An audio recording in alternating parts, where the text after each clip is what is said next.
Boa noite, meus irmãos. Que a paz do Mestre Jesus esteja em nossos corações. Vamos continuar o estudo do Livro dos Espíritos a partir da questão 476. Nós estamos falando sobre possessão.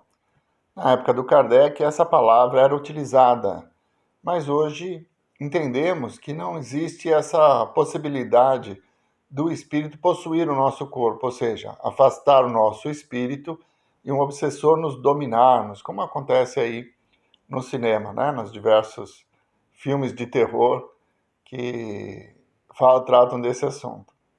Por isso usamos a palavra subjugação. A subjugação é quando, por uma série de motivos ligados à culpa, à afinidade, a situações, enfim, um espírito se submete ao outro. Então é subjugação, que é um estágio mais elevado do processo obsessivo. Então vamos lá, questão 476. Não pode acontecer que a fascinação exercida por um mau espírito seja tal que a pessoa subjugada não perceba? Nesse caso, uma terceira pessoa pode fazer que cesse a sujeição da outra? Que condição deve preencher essa terceira pessoa? Se for um homem de bem, sua vontade poderá ajudar, apelando para o concurso dos bons espíritos, porque quanto mais se é um homem de bem, tanto mais poder se tem sobre os espíritos imperfeitos, para afastá-los, e sobre os bons, para os atrair. Todavia, essa terceira pessoa será impotente, se aquele que estiver subjugado não lhe prestar o seu concurso. Há pessoas que se comprazem numa dependência que favorece seus gostos e desejos. Seja, porém, qual for o caso, aquele que não tiver puro coração não poderá exercer nenhuma influência. Os bons espíritos o desprezam e os maus não o temem. Então, essa pergunta ela está relacionada diretamente ao exorcismo, né? Que a gente já viu acontecer no cinema e também é uma prática católica do padre, que é o representante de Deus, expulsar o demônio, né? Como tem a citação no Evangelho algumas vezes, que Jesus expulsa o demônio, e nós já vamos talvez falar disso no futuro, e já falamos disso em algumas palestras sobre o Evangelho segundo o Espiritismo. Então, é possível uma terceira pessoa ajudar? Claro que sim. Você percebe a relação. Vamos usar o exemplo que eu usei a semana passada. O marido subjuga a esposa com violência e ela se submete a ele.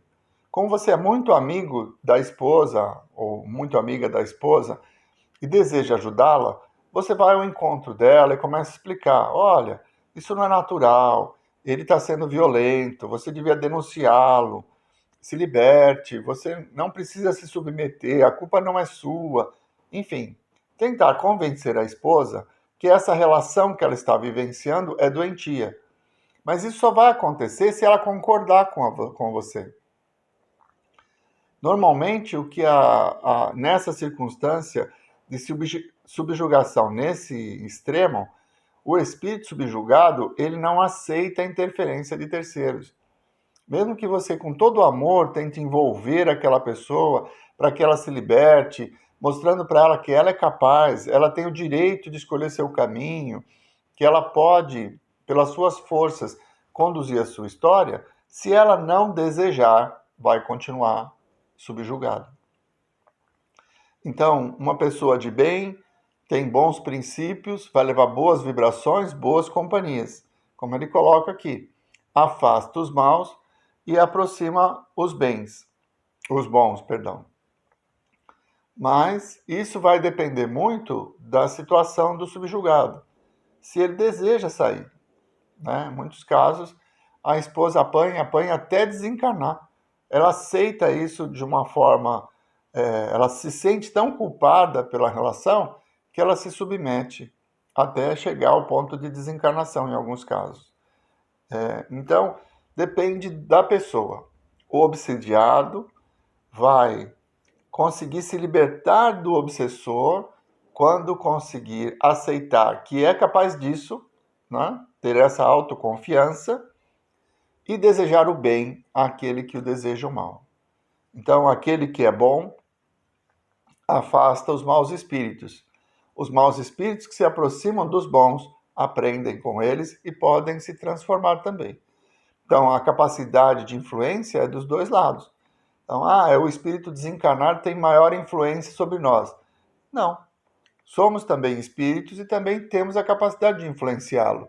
É a nossa convicção nos nossos valores, no conhecimento do Evangelho, na prática do Evangelho, da caridade, que faz com que nós tenhamos essa ascensão moral. Então, podemos influenciar os espíritos desencarnados, sim. Podemos até obsidiá-los, né, em algumas circunstâncias. 477. As fórmulas de exorcismo têm alguma eficácia sobre os maus espíritos? Não. Quando esses espíritos veem alguém tomá-las a sério, riem e se obstinam. Então, assim, a gente vai visitar uma pessoa que está passando por um processo obsessivo e ali vai fazer um ritual para expulsar aquele espírito. Vai adiantar? Não. Imagina que você está em litígio com alguém e a outra pessoa vem e obriga você a sair da casa. Fala assim, você e sua esposa estão brigando, vão se separar, ela não quer sair da casa, você também não quer, e aí existe aquela discussão. Aí vem uma terceira pessoa e pega e obriga você a sair da casa. Qual que vai ser a sua atitude? A de raiva, de contrariedade. Não vai aceitar essa imposição. Então, o processo de exorcismo, como é descrito nos filmes, na própria igreja, é a da imposição moral. Né? Em nome de Jesus, pelo poder do Cristo, eu te expulso. Isso, para os espíritos, não tem nenhum tipo de influência. O que vai fazer com que eles percam a sintonia é a mudança do obsidiado, é a relação de autoestima, de desejar o bem àquele que está desejando dar o mal para ele. E nessa circunstância, o obsessor perde as ferramentas. Por quê? Ele só consegue agir quando nós oferecemos os meios. Então, estamos irritados, estamos nervosos, desconfiados. Aí eu estou dando ferramenta para um espírito que deseja bagunçar um pouco a minha vida, provocar conflitos, né, e discussões. Eu estou oferecendo para ele ferramenta para que ele faça isso. Mas se eu sou uma pessoa boa, se eu começo a compreender melhor a pessoa com quem eu vivo, se eu controlo os meus ímpetos de orgulho, de egoísmo, então eu não dou ferramentas para ele. Aí ele vai embora. Ou até fica conosco, mas numa atitude diferente. Porque, como eu disse antes, nós temos a mesma capacidade de influenciá-lo.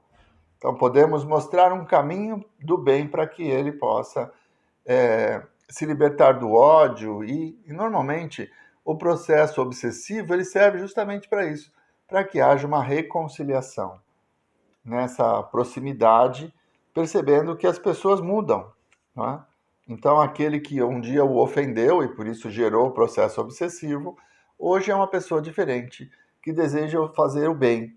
E aí ele sentindo essa verdade, como o espírito ele tem a capacidade de ver se ele quiser, então, sentindo essa verdade, ele acaba nos perdoando ou tomando uma atitude diferente, porque o ódio que sentimos só faz mal para nós mesmos. E o processo desobsessivo, que é realizado nos grupos mediúnicos, do qual eu participo, um deles, né, eu participo, esse processo é justamente para auxiliar esses irmãos a se libertar do ódio, e não para expulsá-los. Muito diferente do que acontece no ritual exorcista construído pela igreja feudal. Né? 478. Há pessoas que, embora animadas de boas intenções, não deixam de ser obsidiadas? Perdão. Há pessoas que, embora animadas de boas intenções, não deixam de ser obsidiadas. Qual o melhor meio de nos livrarmos dos espíritos obsessores? Cansar-lhes a paciência, não dar nenhuma importância às suas sugestões e mostrar-lhes que estão perdendo seu tempo. ao verem que nada conseguem, afastam-se. Então, aquela história. Eu desejo que você consuma droga. Eu sou traficante e eu vou conversar com você. Olha, fumar maconha é legal, vai te deixar mais desinibido, vai ser uma coisa boa, mas você sabe que isso não é bom. Olha para mim e fala não. Aí no outro dia eu vou lá e tento de novo. E você, não. Aí dá mais 2, 3, 20 tentativas. Todas as vezes você tem a convicção de que não quer sofrer essa influência, né? Receber um entorpecente. Você não quer experimentar. Você sabe que não é bom, tem essa convicção. Então vai chegar uma hora que eu vou desistir. Se eu não consigo vender para você, eu vou tentar vender para outro. É bem assim o processo. Algumas relações de obsidiados e obsessor têm uma ligação direta, que são circunstâncias de vidas passadas, em que houve ofensa, mágoa e ainda existe o ódio. E aí, quando eles se reencontram, tem a possibilidade de demonstrar que nós agimos de uma forma diferente. Que depois daquele processo em que equivocadamente nós cometemos um deslize e ofendemos a pessoa, prejudicamos aquela pessoa, nós passamos pelo processo de arrependimento e hoje somos uma pessoa melhor.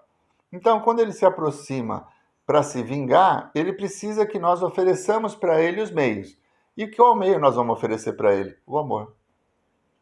Então, se nós temos equilíbrio nas nossas decisões, se procuramos respeitar as pessoas que convivem conosco, se nós procuramos fazer a caridade, nós estamos numa sintonia distante da sintonia de ódio que ele está apresentando.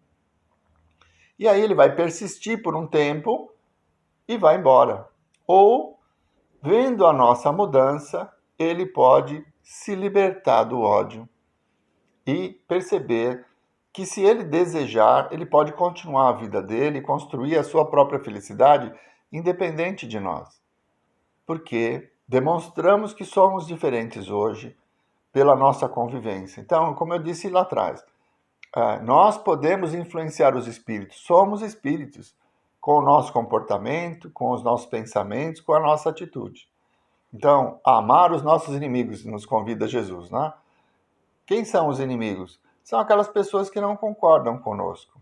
E amá-los significa o quê? Respeitar a sua opinião. Não ter um sentimento de repulsa ou de ódio, porque aquelas pessoas não concordam conosco ou desejam o nosso mal. Então, oferecei a outra face, amai aqueles que vos caluniam. São caminhos que nos libertam das influências. É a prática do Evangelho que faz de nós pessoas melhores e também nos afasta da sintonia e da influência dos maus espíritos. A prece é um meio eficiente para curar a obsessão? A prece é um poderoso socorro em tudo. Mas crede que não basta murmurar algumas palavras para obter o que se deseja. Deus assiste os que agem e não os que se limitam a pedir. É preciso, pois, que o obsidiado faça, por sua vez, o que for necessário para destruir em si mesmo a causa que atrai os maus espíritos. Tá? A prece é instrumento para todas as horas. Deveríamos orar em cada circunstância da existência. Mas ela por si só não vai transformar o outro.